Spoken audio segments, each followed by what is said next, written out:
Hi, I'm Edric, I'm Joy. and we're here to help you. Get it right from the start.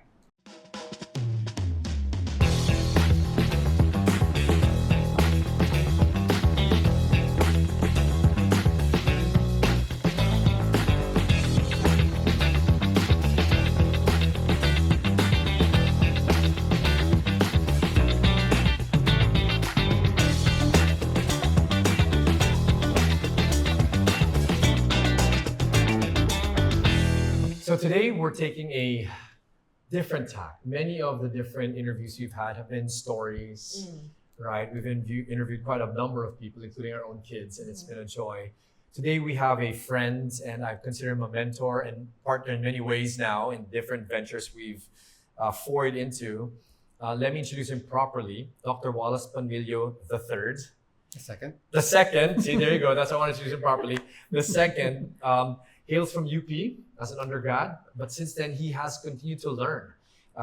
He has a master's out of Bob Jones University in education leadership. He has a master's in entrepreneurship out of AIM, and then got his PhD in education psychology. And this is really interesting for me because I didn't know this detail, Wallace. Specializing in online learning, best learning practices, and parenting, which is really cool because of the different things which we were talking about off camera. And because he continues to love to learn, he is currently pursuing his master's degree in international business law, which should finish, Lord willing, in October of 2025, if everything pans out. So Wallace, thanks for being here. Obviously, You forgot to say something super important. I'm about to do it. Obviously, right? He is Yes. here. And as part of doing all that, go ahead, honey. Yeah, so Wallace recently wrote a book, The Wisest Learners, and I have the parent edition, but he actually has 3 versions of it. He has the teacher edition. So you if can you're see it for those- watching this, if you're listening to this, I would catch the video just so you see it. And- There is the teacher's edition. And the last one is, It's the Joy was kids- delighted to see this, the kids edition. the kids edition. And these are all available on major platforms. But of course, the one we love is learningplus.ph. It is there and it is close to the community, which we love serving and really adding value to. And that's why we're here. We And wanna for add those value. overseas, it's available on Amazon. So, That's right. you know, Wallace, so we'll get into it. I wanted your wife Cheryl to be here, but I know she's got something today. You know, as I was going through this, I felt like I should have read this a long time ago, like before we started homeschooling. But it's never too late. You said that in your book, right? I think we Yes. want to start off with what was the inspiration behind why you wrote this book in the first place? Thank you for asking that question, and thank you for having me here. I have been a headmaster for around 14 years, and as a school administrator, I saw the way schools, as I have led schools as well, would focus on the content, like math, reading, science, etc., etc. But the challenge is when it comes to learning, if you really want to optimize it, you want to learn the how to as well, right? If you want to learn about, let's say, about driving, right? You need to learn how to drive, right? And not just about the car, right? The vehicle. You need to learn how to, right? And how to make it safe, how to drive safely, for example. In the same way, if you want to learn something, I noticed that wasn't the emphasis for most schools, because I would, not just in the schools that I led, especially when I took over, it was something that wasn't prioritized for many reasons. Just because there's just so much time within a school year that parents or teachers need to focus and like, oh, we need to get this over the finish line. And there wasn't really anything that was available there that really identified what are the optimal learning principles and strategies. And I didn't want to just base it on my experience as a parent or as an educator. I really wanted something that's based on research. So that was my motivation when I when I got into my PhD program in educational psychology, went to UP, and my passion was really like, I really need to understand more about the nuances of learning. And that's probably also an influence from my economics background, where it's all about scarcity of resources. So as parents, as educators, our scarce resource would be time, energy, right? Effort. Ability also. Right? So much, only so much, right? Yeah. It's very limited, right? And you want to maximize it. Now, the blessing was that when I started with, doing this research and study, I saw plenty of research studies. Amazing, so much. And like a lot of these gems can really be useful. But the challenge was that they were technical. There's a paywall, you have to pay for the subscriptions. And that's not readily available for the general public. So what And I maybe felt even was digestible, right? It's Yeah. not easy to understand. because statistics, it's very broad. like the jargons. Like, so with that, I felt that there is an opportunity here for me to be able to help parents by bridging that gap. But the thing is, like, I need to be the one to do it so that I'd be able to make it work. So I have another co-author here. His name is Dr. Artyom Zinchenko. So his background is PhD. He has a PhD in cognitive neuroscience. So with my background, where my PhD is in educational psychology, his background has PhD in cognitive neuroscience, and he specializes in mentoring and training master's and PhD students. And my background is with K-12. And I felt like we have something good here that we can. That's good synergy. Good synergy. You know, I'd like to go to the definition that you have about what a wisest learner is. So in a nutshell, how would you describe what a wise learner is? You mentioned three things: an appetite for learning, curiosity, and exploration. But you have such a nice definition here on page 5. Can you explain it some more? Yeah, it's here. Here you go. So And actually, I also wanted to ask you, because you had a really interesting story in your book that's personal, where you talked about an experience as a child when you were working over the summer as a cashier. yes. Yes, in your grandfather's store, and you were trying to help him out by.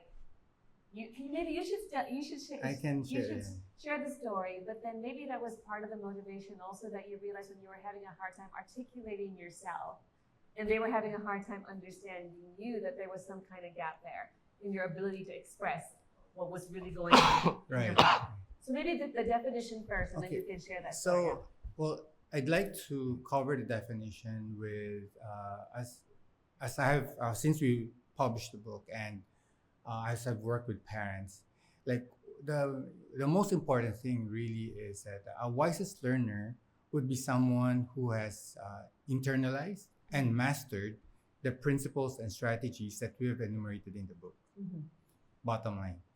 So that would cover a lot of these already, like love for learning, curiosity, being able to be effective, to be able to optimize the resources that are available. So the wise learners would be, this would be like a group of people who have mastered this, so that even if, let's say, you're already in your senior years, it will not cause you to even doubt that you can learn something. Right. Yeah. Like if I want to, because that comes often. You would hear it often, where I'm already in my whatever year, I guess 60, 70. It's like, I don't think I can learn how to use this, or to do coding, or to take up my master's, PhD, or whatever. Yeah. Wise learners will be able to see that and say, I can do it. Okay. Quick question. Since we're setting it up, and you said that it's the mastery of these strategies and principles, right? I think, obviously, you're saying this, being a wisest learner is not so much a destination as it is a journey. You've not arrived, but there are some things that you said that you can master and know, so that at least you have a template to work with, like that example you just gave, right? How long do you think it takes a person to get there? Oh, Wisest Learners is a process. It's as you said, it's a journey. So it's something that we will go through all our lives, right? So the thing is, like, it's just that some will be more skilled, better skilled when it comes to certain aspects of it.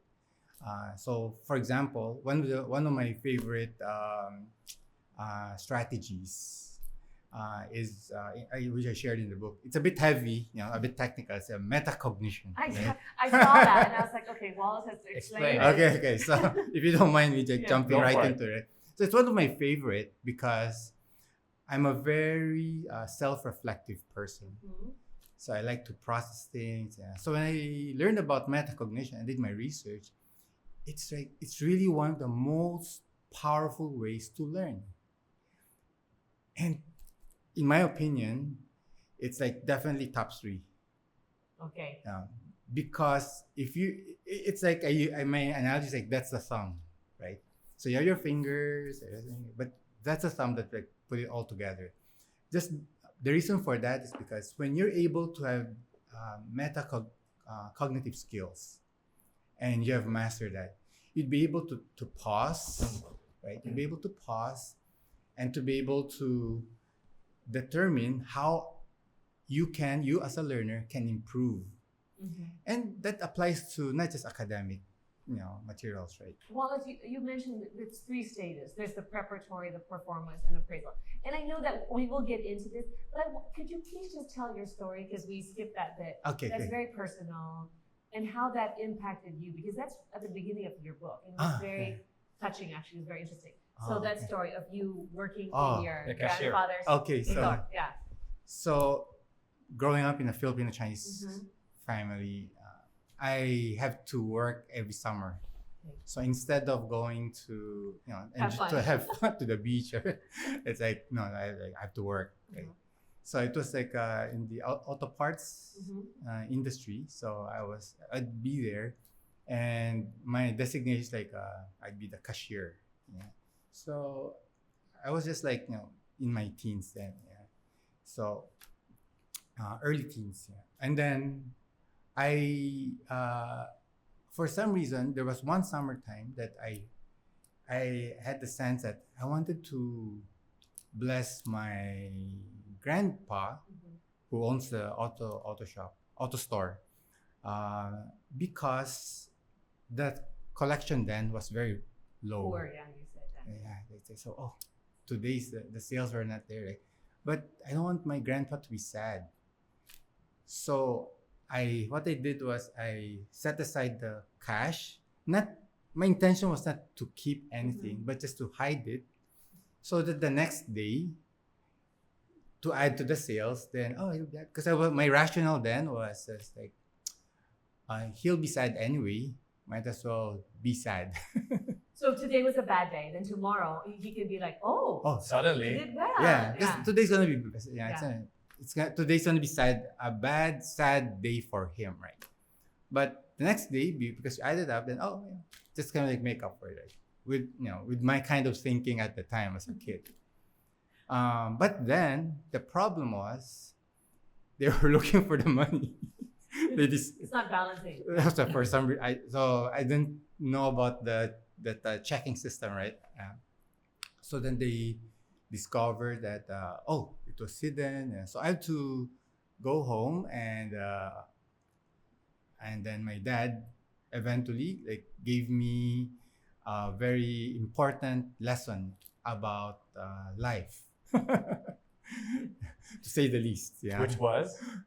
So I got at that time, I whenever there's a punishment, it was getting the belt treatment. But you weren't able to explain to him your motivation. I was so scared. I was so scared that I couldn't say anything. Yeah, and I think that's a very important story that you started off with, because the way that you framed your book, you begin with how important the relationship between parents and children is for this to become wise learners. And did you share that story because one of the things you wanted to articulate was parents need to evaluate their relationship with their children. And if it's healthy, and if we're modeling even the right values so that we inspire our children to be those kind of learners. Can you talk about that? Because in the first part of your book, you say here that there are parental strategies, which if you can imagine a tree, you call it the roots of a learning tree. And you talk about the importance of modeling, elucidation, and feedback. Why those three? Yes. At the end of the day, we started modeling, right? At the end of the day, the importance of modeling cannot be overplayed. Because if you say something and you do something else and your child sees that, then there's a misalignment. And in the long run, it's going to be held against the parent. And it will also inspire the child to do the opposite of what you're saying. Because like, oh, you're like doing the same thing. So I've had some friends who would tell me like, oh, my son's like drinking so much.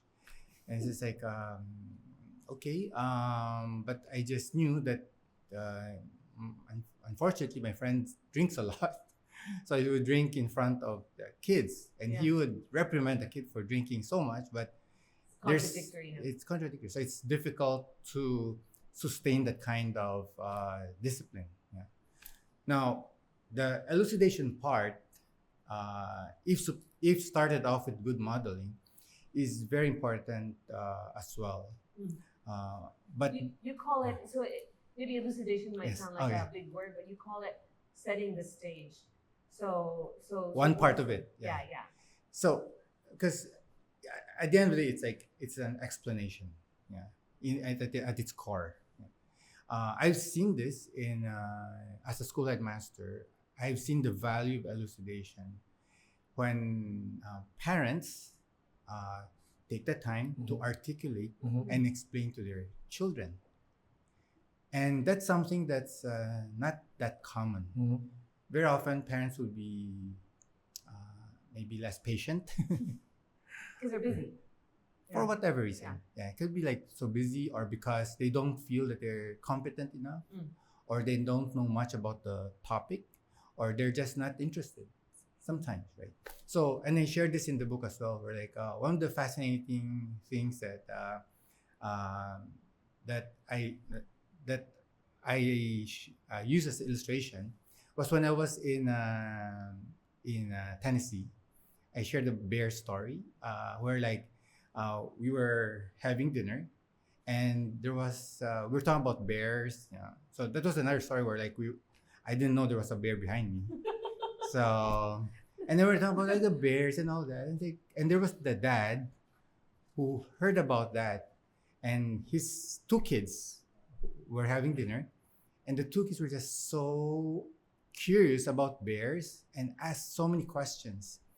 But I was so impressed by the dad because he was so patient. And some of the questions were like, some might just set them aside and then say, oh, no, ask those questions later.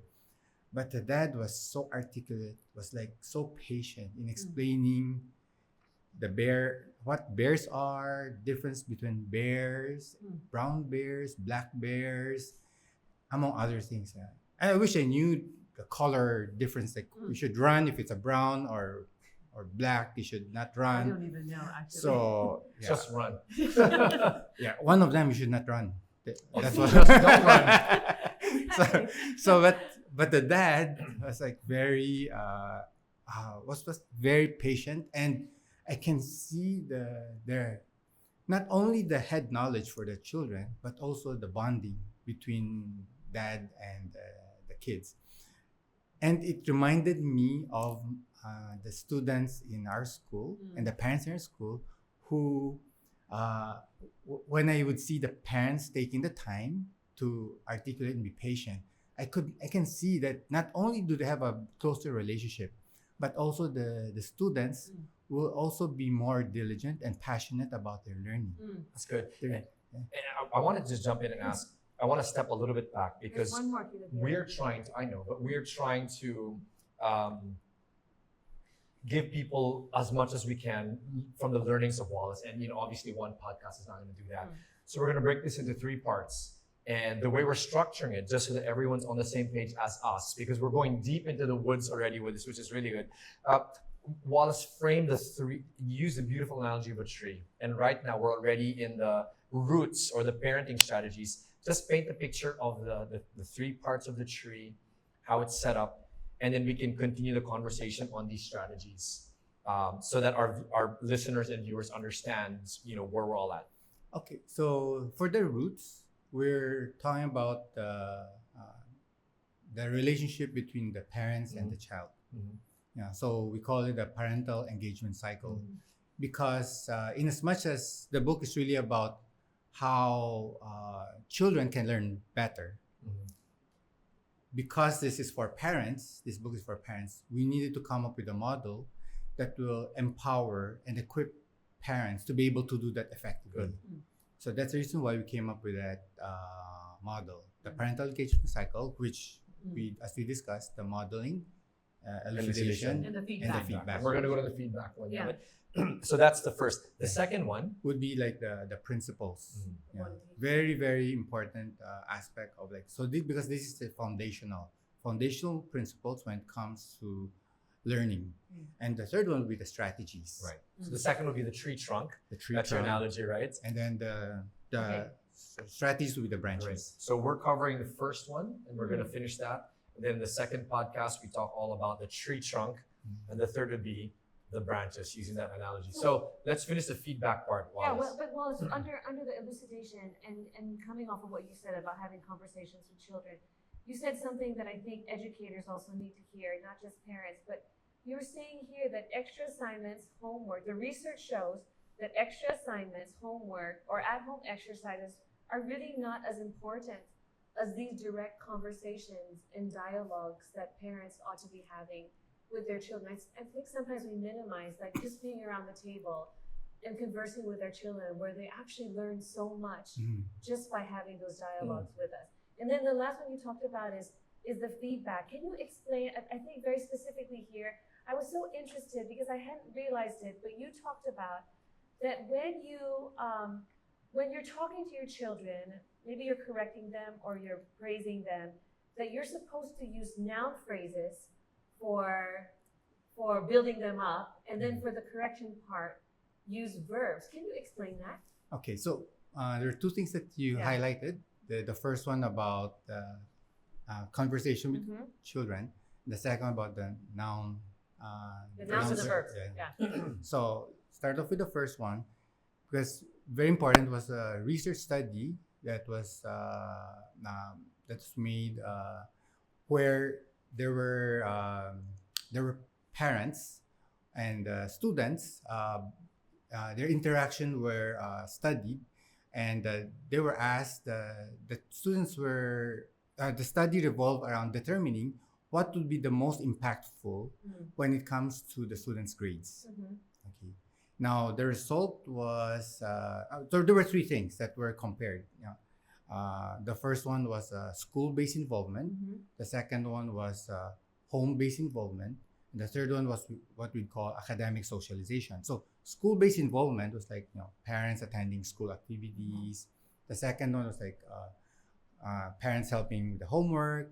And the third one was when parents talk to their children. Yeah. So for most, even for me, my initial instinct was it's probably the home-based thing. That would have been helping with the homework. Working with their children, right? And most people that I'd asked would have the same initial guess. But the research studies showed that it's the academic socialization. It's when the parents actually talk to their children about the value of education and to reinforce that. That kind of conversation had the highest impact when it comes to learning, as measured by grades. And where doesn't mean that homework is not important. Right? But in terms of ranking, academic socialization, then next would be school-based involvement. The last would be home-based involvement.